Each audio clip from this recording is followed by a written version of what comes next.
All right.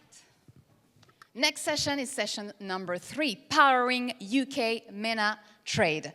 This session is going to take a closer look at the growing connections between the UK and the GCC, including the role of innovation, infrastructure, and trade partnerships in driving those relationships forward. This particular session is going to be followed by a special memorandum of understanding signing between Algeria and the ABCC, and after that we're going to have lunch. So please stay with us. To moderate that session, please welcome to the stage senior partner at global immigration firm FRAGOMEN. Welcome to the stage, Julia ONSLOW-COLE.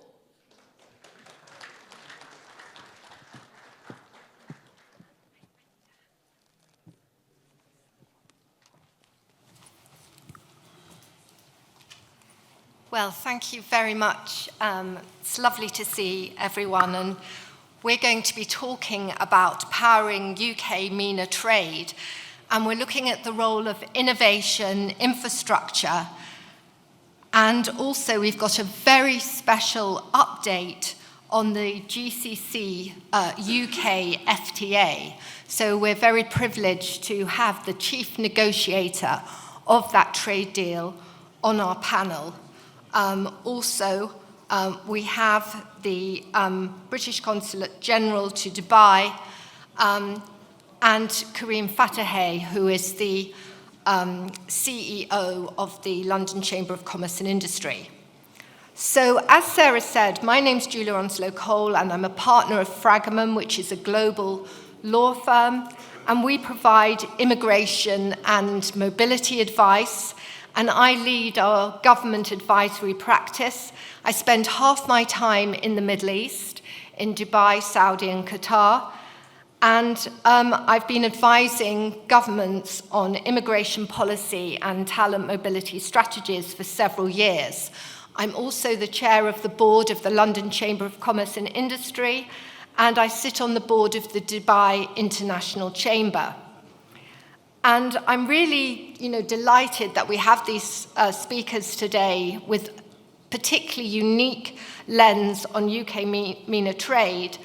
But before they come onto the stage, I just want to say a few words myself about the current exceptionally challenging geopolitical times. It's exceptionally challenging because we have multiple major conflicts happening simultaneously, and also very complex and uncertain trading landscapes, and particularly around US tariffs. So this year, I have really witnessed this in very close up because of the work that I do.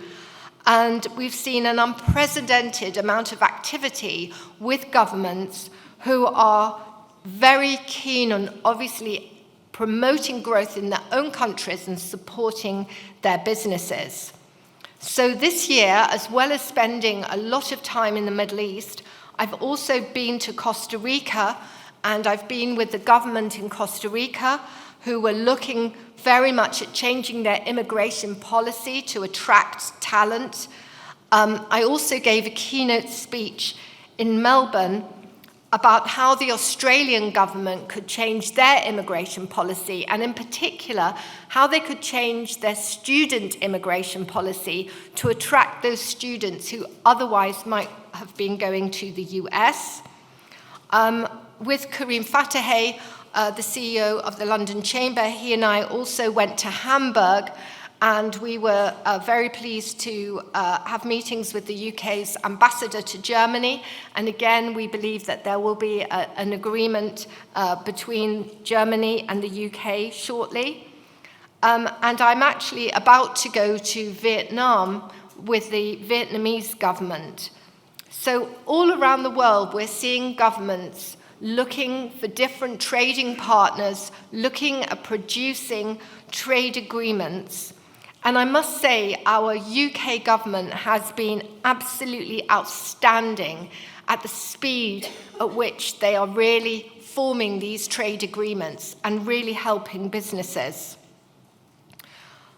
And also, in my opinion, traveling around the world, I think there are exceptional opportunities for business in the Middle East region.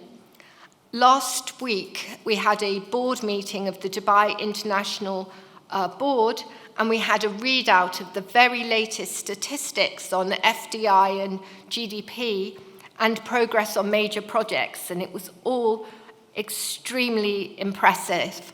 And in Dubai, everything is through the lens of tech and infrastructure, and we're seeing that played out across the whole of the Middle East.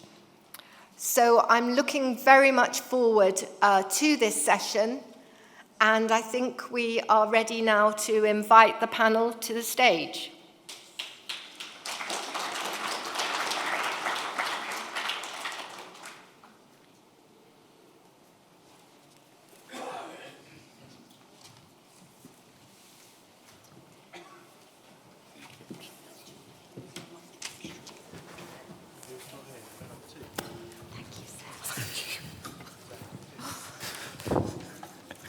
Hi, how are you?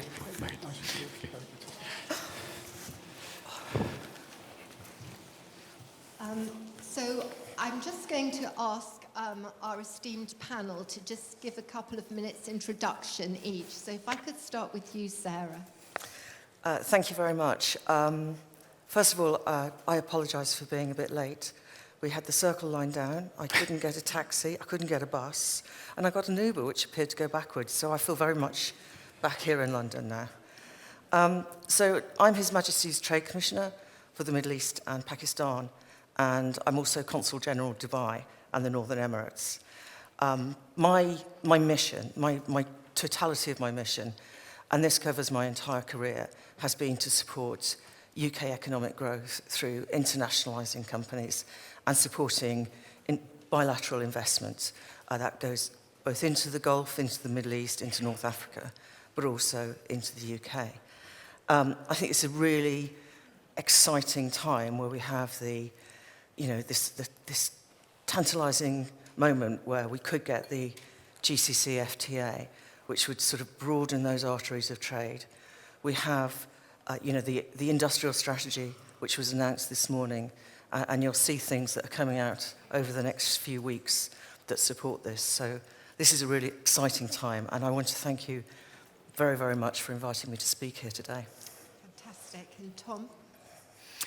Good afternoon, all. My name is Tom WINTLE. I'm the UK's Chief Negotiator for the UK GCCFTA. Thank you very much for having me here again today. As Sarah says, we are hard at work at the FTA, so that's just one aspect of the work Sarah is delivering out in the region. So my time is spent solely focused on that negotiation. I'm actually just back from Riyadh. I was there last week in negotiations.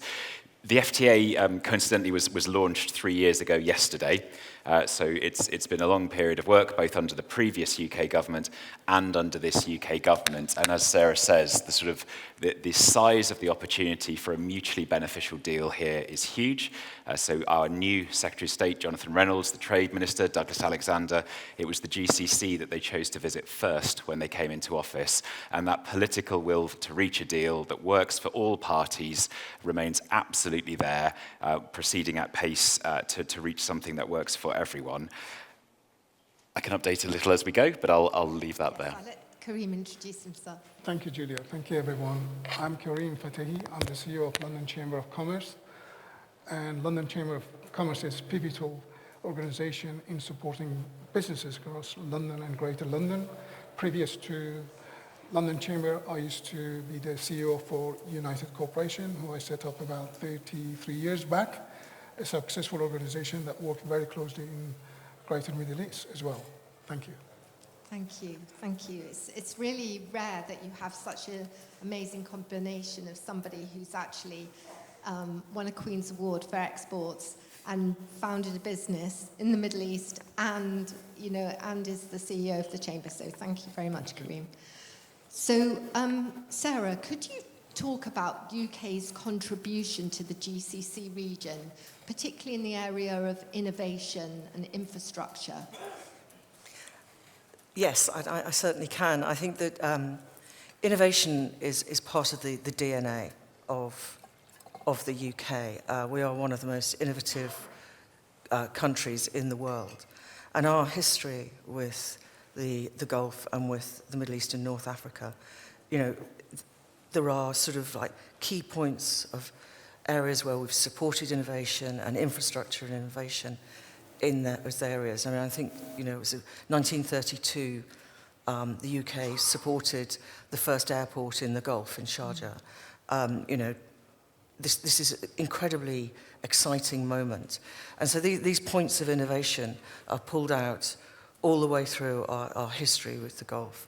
I mean, even today, the UKF is just completing a £700 million facility in Six Flags in Qiddiya in Saudi Arabia. So this is really exciting moments in infrastructure development that are transforming the region in many, many ways.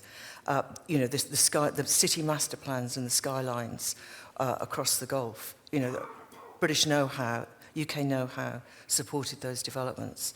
So this is something where I think that the relationship will continue to grow a great deal. Yes. And with the innovative financial models that we're Yes. bringing in as well. I was saying to Tom that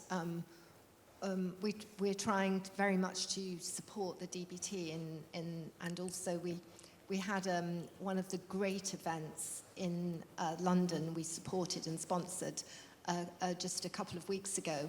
And basically, you know, there are lots and lots of small British companies that had such innovative idea to do with buildings.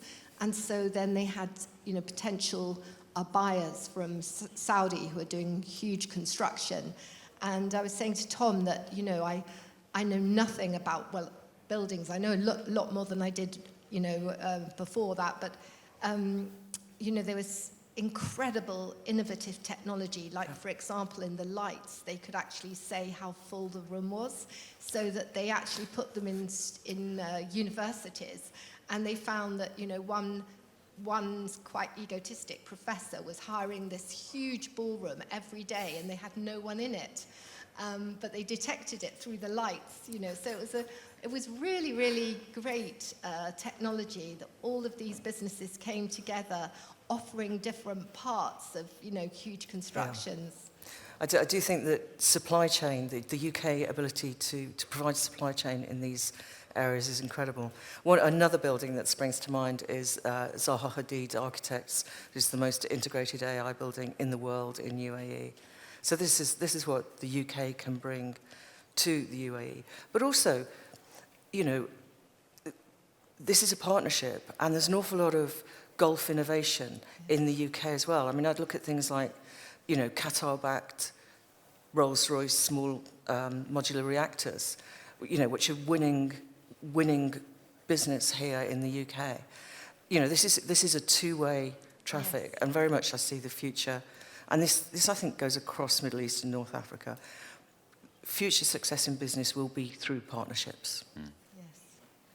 So, Tom, turning to you now, could you explain the role of a negotiator in a free trade agreement, and what, you know, just, I think people are quite fascinated about, you know, what do you know, what's the process? Because it's all sort of hidden behind closed doors. Well, if I leave you with one message, it's not glamorous. No matter what you may have seen on the TV, it doesn't really resemble that. It normally resembles a lot of coffee and a lot of windowless conference rooms. Every FTA is different to some extent. Every country will do FTAs slightly differently. So I'll talk through how we do it, and then others will sort of do a variant of the same. Give you a sense of scale as well, which is something a lot of folk understandably don't appreciate. If you take the UK-Australia free trade agreement, that's well over 1,000 pages of legal text. It's 32 chapters long. Each of those words has to be correct. These things are huge undertakings for states, and they have to be right, and they're complex. So you have both the really high-level political imperative and desires, and that needs to connect to the deep technical detail. So there's a huge amount to work through there. So for the UK, We will start our FTAs with a public consultation, and I know some of you may well have actually input to our consultation for the GCC FTA, and thank you to you if you did. And that's looking to hear from business, from charities, from NGOs, from the public, what is it that we want? What does the UK want from an enhanced trade relationship with the GCC in this respect? Once ministers have that, they will set for me as a lead negotiator and for my team, this is what we want you to go and secure with your opposite numbers. These are your objectives. This is what we want to make sure you do get. This is what we want to make sure you don't get. And that ranges the full gamut. So it can be reducing tariffs. It can be agreement on how you trade digitally. It can be about services agreement. It can be intellectual property. It can be investment. So all of the economic activities can be covered. We can also talk about how environment, how labour interact with trade. And again, there's very few sort of hard and fast rules about what has to be in an FTA. Sarah used the word partnership. It's very much that as well with each of these FTA negotiations. Has to work for both sides. So the other thing that I end up talking to my mum about a lot is that the sort of dramatic scenes you see on TV, that's again some way away from the truth. It's got to be a mutually acceptable solution. It's got to work for all parties. So that's what you're aiming to achieve.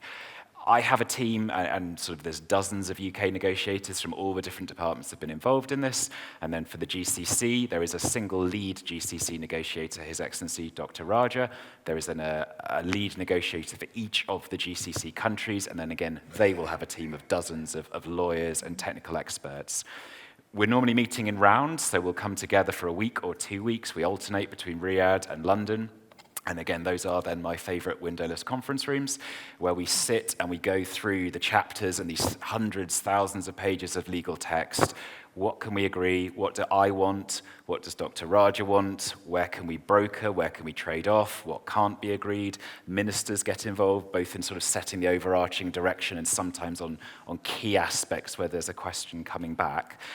Ultimately, where you hope you end up, you've sorted all of these issues out. There's then a moment that you'd see, and you'll have seen in the media around conclusion, so ministers saying, we have now concluded this FTA, there's an announcement. But even after that, there's then another process of the lawyers having to go through all of that text, make sure everything is correct to get to signature. And then after signature, and again, this will be different by every country, you have different processes to actually bring that into force so that ultimately you in the audience, the businesses can benefit from it. So for the United Kingdom, we have a parliamentary process.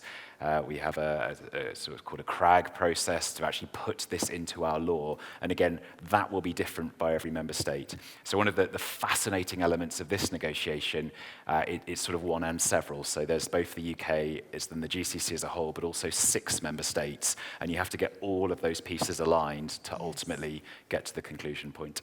Gosh, it sounds incredibly complicated. Karim, what role does the London Chamber of Commerce and Industry play in supporting London business members internationally, but particularly in relation to the Middle East?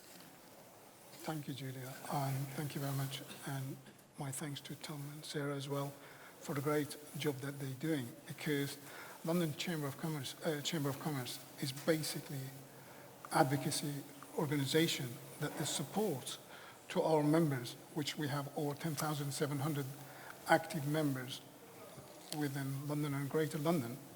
So our job is very vital and multifaceted role in supporting our London Chamber's members. We firmly do believe strongly as a facilitator for small businesses, medium sizes, large businesses, when they come in to trade.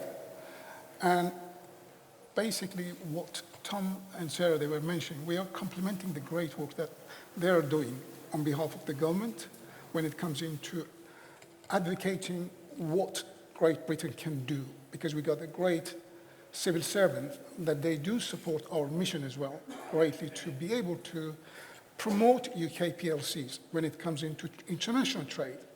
London is the greatest city when it comes into trade. Why? We are the one always to be proud to be a Londoner and also promote UK PLC. As I said, not only we are advocating for membership and helping them to the next stage, But we get involved deeply, deep-rooted with the Department of Business and Trade, the government itself. We've been active supporter of either side of the government, also on the private sector, and be able to negotiate in terms of after what Tom and his team are doing, especially with UAE now, especially with the FTA that is really in a very, very pivotal and very strong position to be able to talk and prepare the opportunities for our members, our country, and Greater London in itself. Coming into the Middle East. Middle East is a priority for London Chamber of Commerce due to our significant economic growth, history, what we built over years and many, many years and decades. But now again, FTA will bring that one all closer together to be able to invest into education, healthcare, and technology, including social cohesion as well, and many, many other aspects that we are enshrined to be able to deliver on. That's why London Chamber of Commerce is your first call when it comes to international trade. We strongly believe we got this organization ability to be able to trade globally, and people on either side of the government, whether it is in Middle East or Great Britain, we're very proud to be able to discuss and be able to translate the positive effect that it has on business. We provide bespoke entry advice to all our members, host including delegation to either side, whether it's Middle East, Europe, and Julia mentioned earlier on about our MOUs with Hamburg. That has its own significance. How it works, we work very closely with Dubai Chamber of Commerce, and as a triangle, we are trying to promote what is the best interest for ourselves with Europe, and also in Dubai itself, Dubai Chamber of Commerce, which, again, thanks to Julia's significant effort that built up that relation between Dubai Chamber of Commerce and London Chamber of Commerce. And we are on the delivery side. We've taken it serious. We're not sitting there and wait for the hope. We are engaging. We're engaging and promoting UK PLCs. And Dubai Chamber of Commerce has been pivotal in our position now, how we can be able to trade on both sides of both chambers. And Hamburg Chamber was very pivotal, very successful. We could see that even other big manufacturers from Germany, they have been in touch. And hopefully by the 17th of July, we should be able to see some of the big industrial manufacturers that they are interested to come and trade with Londoners. That shows these are the MOUs that we are signing. They're not just by name, they're by action. We try to bring it to our members be able to trade. And significantly, from our membership perspective, the FTA is very pivotal when it comes into be able to deal directly without the fear, without the tariffs, and without all the issues that they were in the past. But that's the path for our future. That's the path for Great Britain. And we are trusted partners. Our negotiators, they have been, for many years, I have been also in the background involved with the FTA when it comes into the discussion. And we got great leaders when it comes into the negotiation. It wasn't easy. I'm not speaking on your behalf, but I can see from my perspective how difficult it was. We had the trade deal with India, which was very successful, but the greater one, which it comes into GCC now.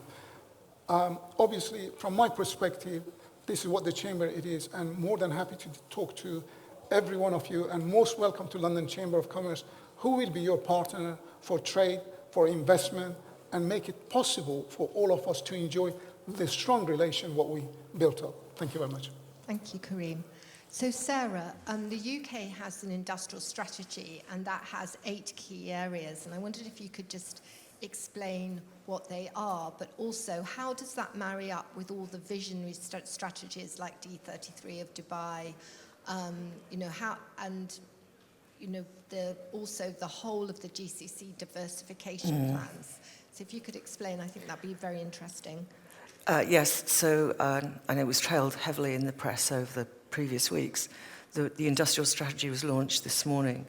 And what the government has done is it's identified 8 core sectors of comparative advantage in the UK, but also those areas which are going to grow fastest and lead to the most growth in the economy, and which will support other sectors as they go, as they grow. And the sectors which have been identified are advanced manufacturing, including advanced materials, clean energy, creative industries, financial services, professional and business services, life sciences, digital and technology, and defence. And if you look at these are all research-rich, strong sectors for the UK. They marry incredibly well onto the visions that the various Gulf states are bringing out. And they marry into the thinking, the sort of leaning in to the really revolutionary thinking that's going on. For example, in our AI opportunity strategy, this very much supports, quite radical thinking that's going on. This weekend, the UAE ruler, the prince, announced that there would be a seat at cabinet for the national AI system, so that they're going to bring in, really strong policy advice using AI. And this will be replicated across all of the major boards in the government system and in the state-owned enterprises. So, we have a great story to tell in areas like this. In advanced manufacturing, we have partnerships. Manchester Innovation, Graphene Innovation, has partnerships with NEOM, and it has partnerships with Tadweer in UAE as well. We've got MOUs in the financial services sector with Qatar, with Saudi, with UAE. And this is because we share common interests in, green finance, in insurance, in building strong capital markets. So there's no sector in those 8 defined that there isn't significant potential crossover. And I really think as over the next few weeks, as the government unfolds the full scope of the industrial strategy, there will be more and more touch points for us delivering across North Africa and the Middle East to work together with partners. And I really do see this as future building relationships. I think the industrial strategy is a turning point. Yes. And so much work has gone into that strategy. As well, we know, yes, it's wonderful. So, Tom, can you explain how will this free trade agreement drive greater investment between the UK and the GCC? So, sort of building on the answers that have come from the other 2 panelists, that there is already huge investment between. The job we have as negotiators on both sides is how can a free trade agreement help remove burdens, how can it boost that investment? And that is very much not just GCC investment into the UK, for all the reasons the Trade Commissioner has set out. UK firms looking to invest in the Gulf, the innovative work going on around AI or agri-tech, and there's all sorts out there. So it's a flow in both directions. There's sort of 3 buckets, as I think about, of how an FTA can help. The first is a political signal. When I've spoken to investors on both sides, that the fact that 2 governments, or in this case 7, are very clearly signalling this is a partnership that we value, that we want to build, that these are trusted partners, that in and of itself helps and gives a grounding. There's then within the FTA sort of technical provisions that are aimed specifically at investment. So there are a lot of different things you can put in an FTA. The type of things you can look at in investment are, for example, codifying in the treaty that the access an investor has in either direction, that was guaranteed into the future. So you're removing some of the risk or the doubt around it. You can guarantee that investors in both directions will be treated fairly compared to the countries. So you have the strategic, you have sort of specific investment provisions. And then certainly where we hope is a lot of what the rest of the FTA does on the technical elements would still be of benefit to investment. So if you look at something like the ease with which business people can travel in either directions, if through an FTA negotiation we can reduce the administrative burden, if we can make your lives easier traveling in both directions, that we would hope would mean that there would be more investment flowing, even though it's not targeted specifically at investment. So there's a lot within it that we hope to be able to achieve, and we'll see those flows increasing in both directions. That sounds fantastic. I think the certainty, the stability, and all of those additional things, like from my own experience about the difference mobility clauses make in FTAs is huge. So Karim, before you joined the Chamber as CEO, you led a very successful business exporting and manufacturing in the Middle East and gained a Queen's Award for exports. Could you just tell us a little bit about your experience? Thank you, Julia. It's a pleasure to reflect on my journey. I was a young man quite a while ago, and destiny led me to go to Kuwait to start with. And as an engineer, I had a lot of ambition, how things are working there. I realized there was one safety element when it comes to drilling industry. I realized one thing was important. Safety relief valves was essential part of the operations. So I learned more. I tried to put my ideas forward, but nobody was listening. So I thought it's best to make one, design and manufacture in the UK. So I came back to London, a city of hope, a city of prosperity, somewhere where it gave me the opportunity to build on international trade. Little I realized there's cost element to it. There is a lot of work. But I went to Market Harbor as university there as well. So what I did, I redesigned it. When I went back to Kuwait with the hope to sell my products, I was told we need, with 10 years experience. I have the experience, but please test it. So I persuaded the end user just to have 2 safety relief valves. If it fails, don't pay me. Let me have the opportunity.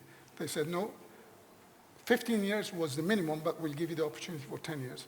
So anyway, I gave the design, UK, manufacturer, made in Harbor, Market Harbor, made in design in London as well.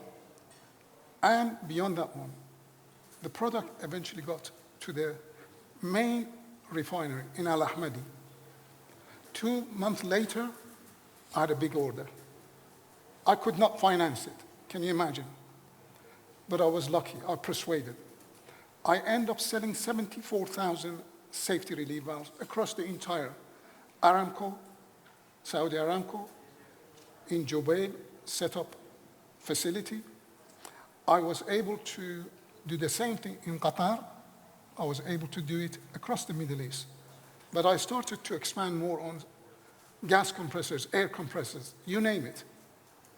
They trusted me, but we made sure we supplied the goods and the product, what is fit for purpose.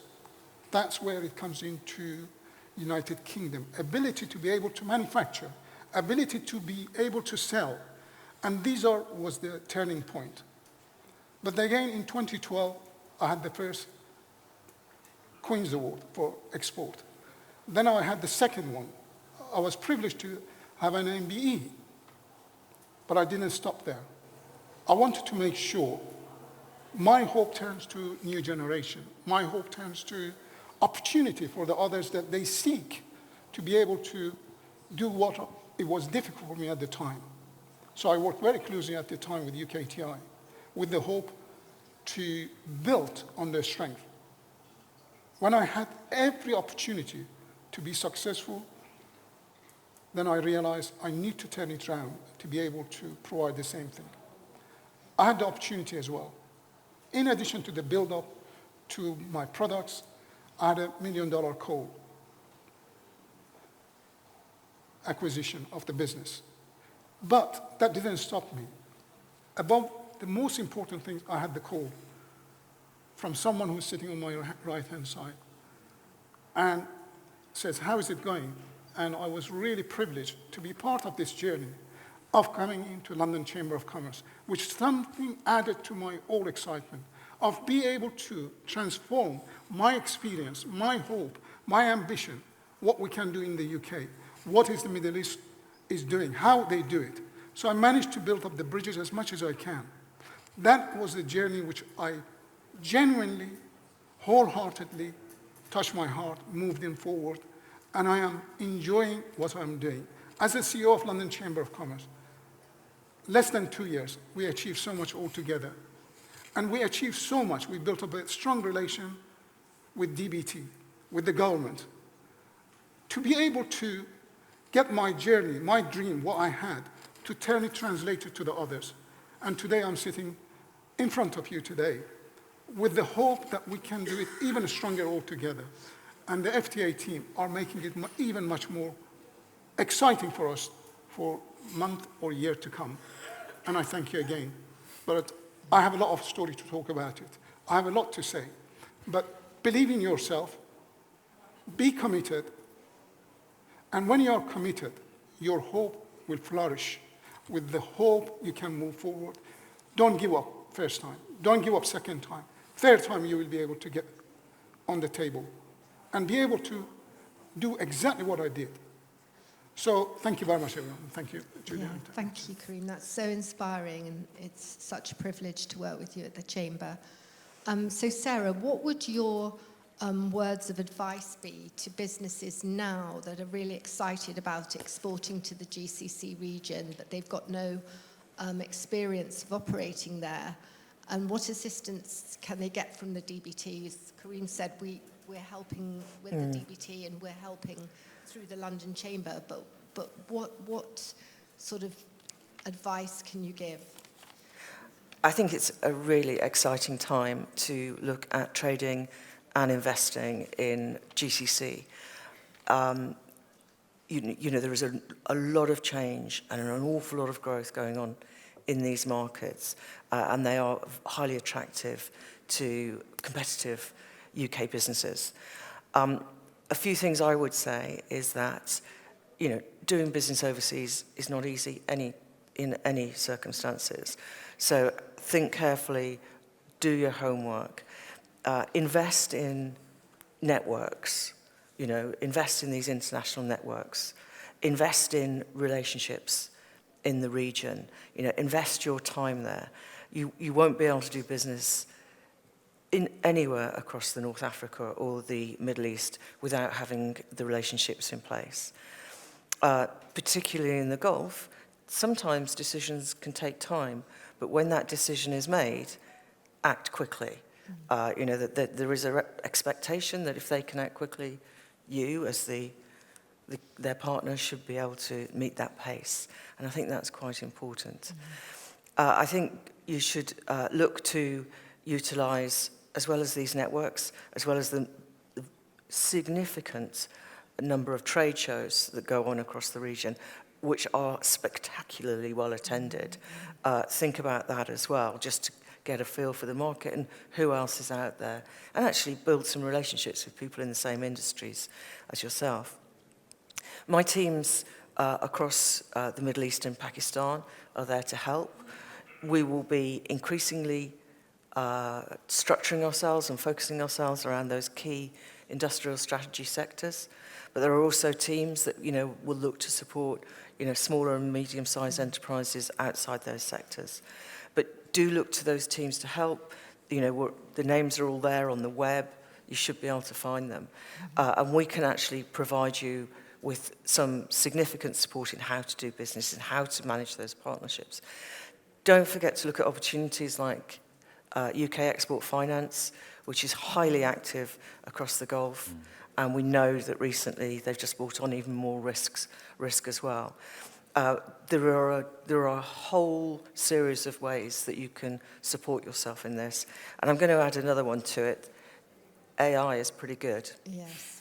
AI is pretty good too.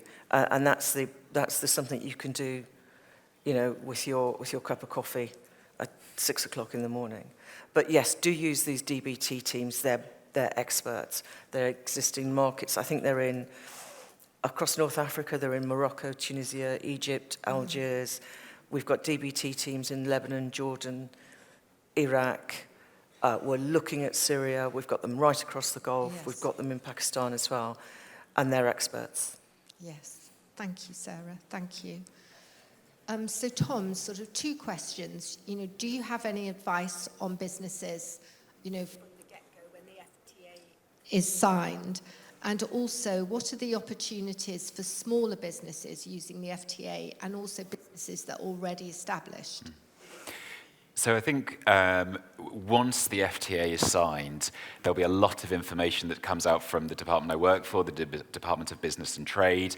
There would be explainers. And again, if you look at what the department has put out recently for the UK-India agreement, you'll get a sense of what the department puts out there. I think everything the Trade Commissioner has just said about the network that would be there to support businesses is vital for companies to then be speaking and really making use of those opportunities. Looking particularly at SMEs, the FTA is very much focused on the whole breadth of business. So something like 85% of UK exporters to the GCC are SMEs.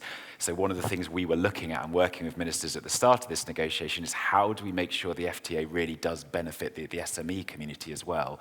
So in addition to everything the Trade Commissioner has said, I think a few things that stand out for me that we got from the responses and that we have taken forward.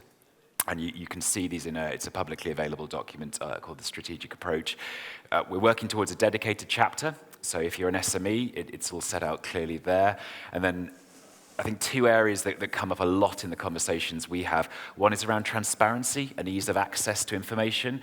If you're a huge multi-billion-dollar company, you can pay people to do this. If you're not, it's much harder. So one of the things we are working hard with the GCC on is the availability of information in English, things being published online, so just the nuts and bolts of trade. And then again, the disproportionate impact that some of the sort of administrative burdens can have on smaller companies. So the work we're doing with the GCC looking at things like customs arrangements, digitization of trade, just making trade easier, those we think will have a real, an even bigger benefit for smaller companies. And again, all of this will be set out at the point of signature, so you'll be able to take advantage of everything that's in the FTA. And if you have questions, if there are things you want to see, please reach out to us, reach out to myself, reach out to Sarah and her team, because that constant to and fro of business is vital. Ultimately, the reason we're negotiating an FTA, and I know that's the same for Dr. Raja and his team, is that there's a real benefit that comes off the back of it. So we want to keep that conversation going. Thank you, Tom. It sounds so exciting. So, Karim, the last question to you, and then I'm just going to ask you each if you've got any final reflections.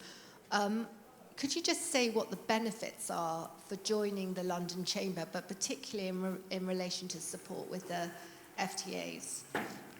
Thank you again, Julia. Basically, London Chamber of Commerce offers a comprehensive packages for connection, influence supporting, and beyond that one, we have a very, very articulated team at London Chamber to be able to navigate and provide detailed information to all our members. And there are also non-members, which we tend to support because we represent London, we represent Greater London, and we have the ability to, based on knowledge of 131 years being as a London Chamber and as an advocacy organization, we are able to provide all the information and the tools necessary to enable the newcomers, whether they want to trade in Europe, trade in London, trade in the UK, or beyond. That's what the Chamber does. We have an unrivaled networking and access. We have about 200 events every year, and these events are absolutely very, very popular connection between various industries, construction, engineering, and so forth, financial, and the rest. We have a lot to offer, because those 200 events are fully booked events that huge amount of people get engaged. They do the networking together. They do the deal and transaction, what they believe is right. These are something important more than ever before for us that we looked into our stats, and it proved to be the real call is London Chamber of Commerce and our affiliate as well. So we're powerful advocacy, as I mentioned, when it comes to being voice for London. We engage with decision makers. We have regular meetings with DBT. We have regular meetings with ministers. So that puts us in a good position to be able to translate our members' concern to the government, and they are listening. The government is a stable government. Maybe they're not ticking every boxes, but what they do, they listen to businesses now. They are engaged. They are talking to us, which we are privileged to have the opportunity and the position to be able to provide our concern. GLA, Greater London Authorities, London mayors, we are at the top table. We are able to put London, what matters for London, what our members are asking for us. In short, London mayor, authorities, Greater London authorities are far, far much more engaged than ever before than we ever had.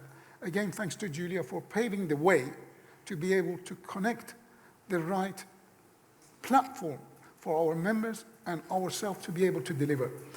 We are a strong believer that our members are always, when they join us or when they come to our event, trust me, the second call is coming in. How do I become a member to be able to contribute, or vice versa, to be able to export, to be able to have the dialogue that I was missing. Some of the information that are provided are way, way over 100 years of information, whether trade document, whether carnet, because we are the one we practical.